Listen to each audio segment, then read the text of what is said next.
Hey guys, I'm really glad you clicked on this video because today I'm just going to be talking a little bit about having a bad day. Now, the main thing I want to kind of focus on for this video is the fact that you can have a bad week, you can have a bad couple hours, you can have a bad month. The idea that you can only have one bad day or only a couple bad days is just not true. People go through hardships, and those hardships can last for large amounts of time. And it's important to understand that you could be caught in one of these moments, one of these times in your life where you're constantly faced with challenges and you're being tested in every way, making it a very hard period of time.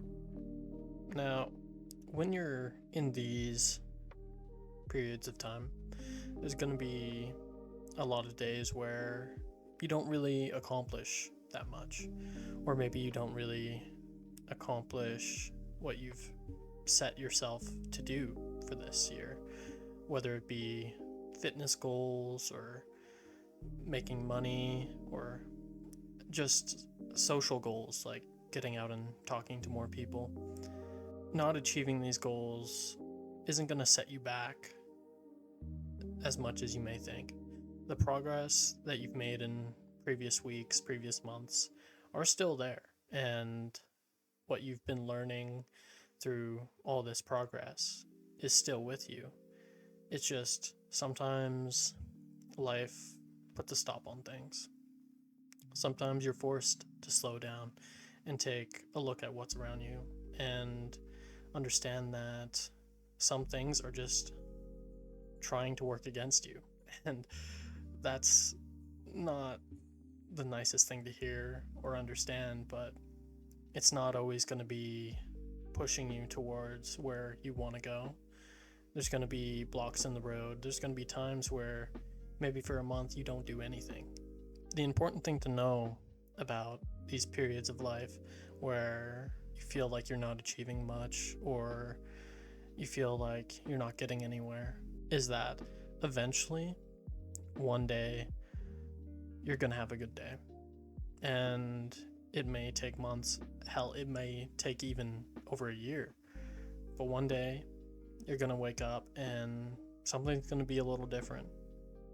You're going to go to the gym, make yourself some breakfast, say hi to the nice lady across the street.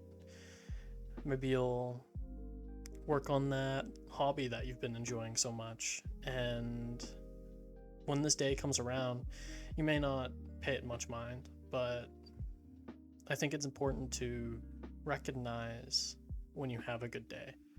Recognize when you've achieved a lot of the things that you've been wanting to achieve and maybe haven't touched in on that in a long time.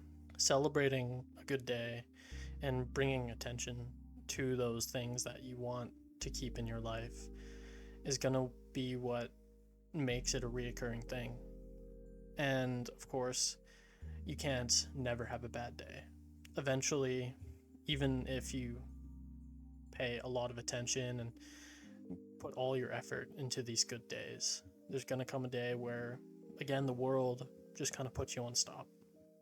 Because it does that sometimes. It really does. And it's important that life stops you every once in a while. It's important that sometimes you take a week or two or however long to just laze around and not necessarily be productive, but still experiencing the hardships of life. And understand that for this day, you're allowed to have that bad day. You're allowed to feel a little hurt. You're allowed to feel a little angry, maybe a little sad. Because as important as the good days are, as much as you should focus on them. Sometimes you really just gotta be in that bad day. And taking these days to process things, taking these days to reassess and look inwards is gonna be a very productive way to use your bad days. To understand yourself a little deeper and hopefully come at your future bad days with a little more insight into how you work and how you feel. Okay, guys, that's all I really wanted to talk about for today. Just please take it easy on yourself, and I hope that in the future you can have more good days.